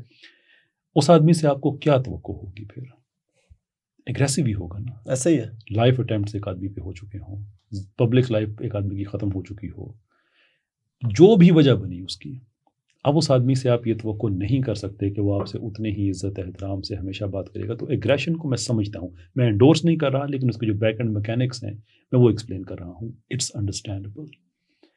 اس لیے میں ان سے بھی میں زیادہ ذاتیات پہ کبھی بھی میں اس لیے نہیں آیا. چلے اگین ان کے اوپر ایک اور سوال ہے, 2-3 باتیں ان کی اچھی, 2-3 باتیں ایسی جو آپ کہتے ہیں یہ نہیں ہونی چاہیے, بس مختصر سی. میں کیسے کہہ سکتا ہوں کسی آدمی کے بارے میں, اور ہاں بحثیت مسلمان ہمارا ایک معیار, ہاں اس لیول میں یہ سمجھتا ہوں کہ اگر میں ان کی جگہ پہ ہوں تو میں یہ چیلنجنگ موڈ ہے, اور تھنگز لائک چاچی دا نکاح ختم ہو گیا, تم لوگ ڈوب کے مرو, تم لوگ تو تمہارا اس طرح کی لینگویج جو ہے وہ میں سمجھتا ہوں کہ دیٹس ناٹ. فرقہ وارث کے گرد نہیں گھوم رہے مرزا صاحب, اس سے ہٹ کر اگر کیا ہے مرزا صاحب؟ دیکھیں انجینئر صاحب نے جتنا اپنا ایک کانٹینٹ پروڈیوس کیا ہے جی وہ فرقہ واریت کے خلاف ہی کیا ہے, تو نیچرلی ایکسپیکٹڈ ہے کہ اس پہ ہی بات کریں گے. رائٹ. سوال یہ ہے کہ کیا وہ ساری باتیں ٹھیک کرتے ہیں؟ یہ بات مائی اوپینین نو, وہ ساری باتیں ٹھیک ٹھیک نہیں کرتے. پر اس کے طریقہ کار ہے کہ وہ اگر بات ایسی کر رہے ہیں جو ٹھیک نہیں ہے اور اس کے بعد ان کی تصحیح کی جاتی ہے تو وہ اس کو بھی پرسنل نہ لیں اور ڈس ایگری کریں, اچھے طریقے سے کر لیں. اور جو ان کے بارے میں جو لوگ کہتے ہیں آپ بھی تو سچ پہ ہیں, آپ بھی حق پہ ہیں, آپ اگر حق اور سچ پہ ہیں تو آپ کو گالی دینے کی ضرورت تو نہیں ہے. نہیں ہے. تو اس لیے میں سمجھتا ہوں کہ یہ ریڈ ہاٹ مناظرے اور اس طرح کی چیزیں, میں بگر بیٹل ٹو فائٹ, بچوں کے ایمان بچانے کی جنگ میں اس طرح کی چیزیں ہم افورڈ نہیں کر سکتے. صحیح ہے سر, تھوڑا ہٹتا ہوں. مجھے بتائیں پاکستان کے اندر مدارس کا نظام اپڈیٹ کیوں نہیں ہوا جس کے پر آپ بھی کام کر رہے ہیں؟ یہ کب ہمیں دیکھنے کو ملے گا اور کیا دیکھتے ہیں؟ کس حوالے سے آپ اپڈیٹ کرنا چاہتے ہیں ان کو؟ ہر حوالے سے, مطلب کہ میں چاہتا ہوں کہ جامعہ کا پڑھا ہوا بچہ جو حفظ کر کے نکلتا ہے یا درس نظامی کر کے نکلتا ہے وہ ایک یونیورسٹی اسٹوڈنٹس کو جواب دے سکے, سمجھا سکے, بتا سکے. لیکن کسی بھی فیلڈ میں, ریلیجن کی فیلڈ میں تو ان سے بہت بہتر ہے, وہ فلسفے کی فیلڈ میں بڑا بہتر ہے, علم الکلام اس نے پڑھا ہوا ہوتا ہے. یہ وہ چیزیں ہیں جس دن مدرسے کو احساس ہوگا کہ علم الکلام کو ماڈرنائز کر کے کیسے پیش کیا جاتا ہے. یہ ہمارے جتنے شو بوائز ڈبیٹرز ہیں جی 5 منٹ آپ ان کے سامنے نہیں بیٹھ سکتے, ایسا ہی ہے. They are very advance. لیکن کس فیلڈ میں اپڈیٹ, دیٹس امپورٹنٹ کویسچن. میں یہ سمجھتا ہوں کہ مدرسے سے آج جو لوگ نکلتے ہیں وہ ڈاکٹرز بھی ہونے چاہیے, یہ بات, وہ وکیل بھی ہونے چاہیے, یہ ان کے علم کے اندر یہ چیزیں شامل ہونی چاہیے, ریکوگنائزڈ ہونی چاہیے. اور اس کے کئی فائدے ہیں, کیونکہ آپ ایک چیز کو بار بار ریپلیکیٹ نہیں کر سکتے کہ مدرسے سے 10,000 بچہ نکلا ہے تو کچھ امام مسجد بن گئے ہیں, کچھ نے اپنے مدارس بنا لیے ہیں, یا کوئی کسی مدرسے میں ٹیچر بن گئے ہیں اور پھر اسی چیز کو ریپلیکیٹ کر رہے ہیں. There has to be some type of public benefit as well, کہ اگر آپ نے مدرسے کو فیشنیبل بنانا ہے تو مدرسے کو پھر پبلک بینیفٹ کے بھی کام کرنے ہوں گے. اور دین کی بھی یہ بہتر خدمت ہے کہ ابھی آپ کسی یونیورسٹی میں اپنا بچہ بھیج رہے ہیں, کیوں بھیج رہے ہیں بھائی؟ وہاں کے لو بڑا اچھا پڑھایا جاتا ہے, جی میڈیکل ایجوکیشن بڑی اچھی ہے. مدرسے میں بھیج رہے ہیں, کیوں بھیج رہے ہیں؟ حفظ کر لے گا, وہ بڑی اچھی باتیں ہیں. لیکن جس دن مدرسہ یہاں پہ چلا گیا کہ لوگ یہ کہیں کہ مجھے اپنے بچے کو اس مدرسے میں بھیجنا چاہیے جہاں میرا بچہ حفظ بھی کرے گا اور وہ قانون بھی بڑا اچھا پڑھاتا ہے, واہ, کہ صرف مولوی نہیں بنے گا, یہ کل چیف جسٹس آف پاکستان بھی بن سکتا ہے. کیا بات ہے. اس حوالے سے مدرسے کو اپڈیٹ ہونا چاہیے. پھر آپ کا نظام مصطفیٰ بھی آئے گا, لے کے تو مدرسے نہیں آنا ہے, ایسے ہی ہے, بالکل ایسے ہی. اچھا, میرا آپ سے آخری سے پہلا سوال ہے کہ پاکستان کے اندر مساجد جس سپیڈ کے ساتھ بن رہی ہیں بہت اچھی بات ہے, اسی سپیڈ سے چرچ اور مندر بھی بن رہے ہیں. اور اگر آپ گلف میں دیکھا جائے تو آپ کا دبئی سلسلہ چل رہا ہے, پھر ابھی مسجد نبوی والا واقعہ, آپ اس سب سینریو کیسے دیکھتے ہیں؟ مسجد نبوی والا کیا واقعہ؟ جو ابھی ہندو وفد آیا تھا وہاں پر, تو وزیر وغیرہ آئے تھے, آپ ان سب کو کیسے دیکھتے ہیں؟ نا کہ وہاں پر تو الاؤ نہیں ہے نا. نہیں, مدینہ میں تو ہے, مکہ میں نہیں ہے. مکہ میں نہیں ہے, تو چل مدینہ میں بھی اگر ان کی رسائی ہے تو آنے والے ٹائم میں تو آؤٹ آف ریسپیکٹ جو ہے وہ سمجھتے ہیں کہ ٹھیک نہیں ہے, لیکن جو حکم ہے وہ مکہ کا ہے. چلے میں وہی اسی طرف آ رہا ہوں کہ ایک سٹیپ ہی ہوتا ہے نا, یہاں پر آج سے پہلے نہیں دیکھا گیا تھا نا, آج وہ آئے ہیں, یہ جائز بات ہے کہ اس کے اگلا آج سے پہلے نہیں دیکھے, نیکسٹ کیا ہوگا؟ دیکھیں یہ چیزیں تو پروفیسائز کی جا چکی ہیں. قیامت کی نشانیوں میں سے ایک یہ ہے کہ عرب دوبارہ جائیں گے ایسی چیزوں کی طرف, بت پرستی کے اڈے اور یہ وہ سارا اس طرح کی چیزیں, تو وہ کام سٹارٹ ہو گیا and we can see it's happening. بہت انفارچونیٹ ہے, غلط ہے, یہ نہیں ہونا چاہیے. اور لیکن دیکھیں میں اس بات کے اندر سے میں ایک بات میں نکال رہا ہوں, اگر جس کا براہ راست تعلق نہیں ہے لیکن بہت زیادہ دور بھی نہیں ہے. جی, میں یہ سمجھتا ہوں کہ جو کتاب ہے دنیا کے آغاز اور دنیا کی کہانی جس میں درج ہے, ہم اس کے آخری چیپٹر میں داخل ہو چکے ہیں. واہ, اس کے بعد کوئی نیا چیپٹر نہیں ہے, اس کے بعد کلوجر ہے, قیامت ہے. اب اس چیپٹر کے ہم پہلے پیج پہ ہیں یا دوسرے پہ ہیں, تیسرے پہ ہیں, یہ تو ہم نہیں پریڈکٹ کر سکتے کہ وہ تو اللہ تعالیٰ کے پاس علم ہے کہ قیامت کب آئے گی. لیکن جو پروفیسائز کیا گیا ہے، جو حدیث میں جو پیش گوئیاں کی گئی ہیں ان کو سامنے رکھیں تو یہ تو کنفرم ہے کہ آخری چیپٹر، اس آخری چیپٹر میں نہ یہ سعودی عرب ہے، ٹھیک ہے، نہ اس میں کوئی اور یہ جو کرنٹ انٹرنیشنل آرڈر ہے یہ نہیں ہے. تو دنیا میں جو چینجز آ رہے ہیں یہ انسان کا دماغ پھیر دینے والے ہیں. بے شک ایسے ہی. ایک طرف انٹرنیشنل سیکولر آرڈر تباہ ہونے کے قریب آیا ہوا ہے، دوسری طرف جو کچھ غزہ میں ہو رہا ہے اللہ اٹس پروفیسائزڈ. قریب قریب الفاظ گرتے ہیں. یہ وہ علاقے اگر آپ پرانے نقشے دیکھیں تو جو کچھ ہو رہا ہے یہاں پہ کس طرح کے لوگ ہوں گے. سعودی عرب ایگزیکٹلی وہی غلطی کرا جو خلافت عثمانیہ والوں نے کی. لوگ کہتے ہیں کہ خلافت عثمانیہ مسلمانوں کے لیے بہت بڑی ایک چیز تھی لیکن آخری دور میں سیکولر تھی، وہ بڑی تیزی کے ساتھ ہو رہی تھی، تو اس کا نتیجہ کیا نکلا؟ ختم ہی ہو گئی. اللہ کا قانون ہے یہ، جب اس طرح کی کرپشن کرو گے ختم ہو جاؤ گے. آج ایگزیکٹلی وہی کام سعودی عرب میں ہو رہا ہے. تو وہ جو آخری چیپٹر کی میں بات کر رہا ہوں کہ اس میں تو تباہی کے کچھ پروسیسز ہوتے ہیں، اس تباہی کے پروسیسز انہوں نے خود ہی سٹارٹ کر دیے ہیں. باقی مکہ کے پہاڑوں کا سبز ہونا ہو گیا ہے، بڑی بڑی بلڈنگز کے پیچھے عربوں کا بھاگنا ہو گیا ہے. جو غزہ میں اس وقت ہو رہا ہے، 100 اگر کسی آدمی کے 100 بچے ہوں تو ایک بچے کا حدیث کا مفہوم یہ ہے. اب عربی میں جب بہت بڑی بات کہی جاتی ہے تو ایک نمبر اس کے ساتھ کہ 70 گنا 100، یہ اس کا مطلب یہ نہیں تھا کہ ایگزیکٹلی 100. آج ہم نے غزہ میں ایسے واقعات دیکھے ہیں. مجھے آج یونیورسٹی آف لاہور میں پتہ چلا ہے کہ وہاں پہ ایک اسٹوڈنٹ ہے، 70 لوگ اس کے خاندان کے شہید ہوئے ہیں، ایک بچ رہا ہے. 20-22 لوگوں کا خاندان، ایک بچ رہا ہے. It's all part of the grand scheme. تو جو کچھ کر رہے ہیں سعودی عرب والے، یہ ڈیولپمنٹ کی طرف نہیں جا رہے ہیں، یہ اس ڈسٹرکشن کی طرف جا رہے ہیں جو پروفیسائز کی جا چکی ہے. اب اس سے زیادہ میں آگے نہیں کہوں گا، اس لیے کہ حج کرنے میں نے جانا ہے، میری بڑی شدید خواہش ہے. عمرے کی سعادت اللہ نے دے دی ہے. لیکن چلیں جی، آخری سوال اور ایک اپنی یوتھ کو میسج، کوئی دل کی خواہش، کوئی دل کی بات، آخری آپ سے یہ پوائنٹ لے لیتے ہیں 2 منٹ. ہر روز یہ دعا کر کے سویا کرے کہ اللہ تعالیٰ آپ پہ راز قم کو عیاں کرتے ہیں. یا ایھا المدثر قم فانذر.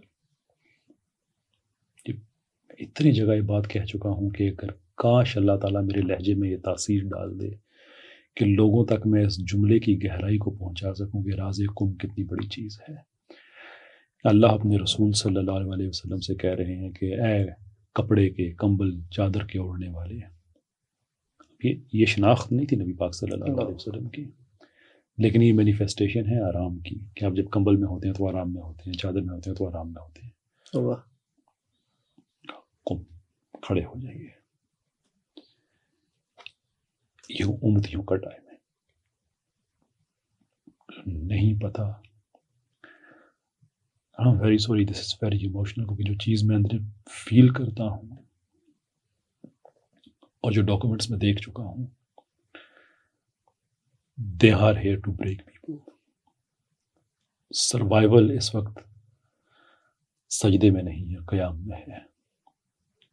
People have to stand up. میرا ایک ہی میسج ہے کہ دعا کریں اللہ سے کہ راز قم آپ پہ کھل جائے. بے وفائی آپشن نہیں ہے.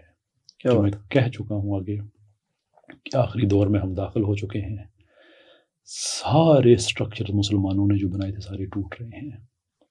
کوئی دیوبندی اب نہیں ہے، کوئی بریلوی نہیں ہے، کوئی اہل حدیث نہیں ہے. ان لوگوں کے بچوں نے خود سوال کرنے شروع کر دیے اندر سے. میں یہ نہیں کہتا کہ رفع یدین ختم ہو جائے گا یا وہ نہیں ہو جائے گا، یہ وہ رہے گا اپنی جگہ پہ، وہ چلتا رہے گا. لیکن مسالک اب 2 ہی ہیں، بے وفاؤں کا مسلک ہے اور وفاداروں کا مسلک ہے. اور بے وفائی آپشن نہیں ہے. جس مرضی مسلک میں ہیں آپ اس میں رہیں، لیکن ججمنٹ اب وفا اور بے وفائی کی ہی ہے. اور جب راز قم کھلے گا تو انسان کو پتہ چلے گا کہ وہ بے وفاؤں کی لسٹ میں ہے یا وفاداروں کی لسٹ میں. بہت شکریہ قیادر راجہ صاحب، بہت اچھا لگا. شارٹ نوٹس پہ آپ نے ٹائم دیا اور بہت ہی اچھی سلجھی ہوئی. کیسے ہوئی پوڈ کاسٹ آپ بتا دیں تھوڑی سی؟ تھینک یو سو مچ. یقیناً آپ کو آج کی انٹرسٹنگ اور یقیناً مختصر، میں تو موڈ بنا کر آیا تھا کوئی 2 گھنٹے کی ہوگی، لیکن کچھ پہلے ہی ختم ہو گئی اور دل کر رہا ہے یہ سلسلہ چلتا جائے. لیکن میرا جو ہے وہ نالج، میرا ایکسپیرینس اتنا نہیں ہے کہ میں سر کے ساتھ مزید بیٹھ سکوں. تو سپورٹ کریں اور کوشش کریں گے کہ ان کو واقعاً بلائیں، ان کے ساتھ ایک سیمینار رکھیں اور مجھے بہت خوشی ہے سر.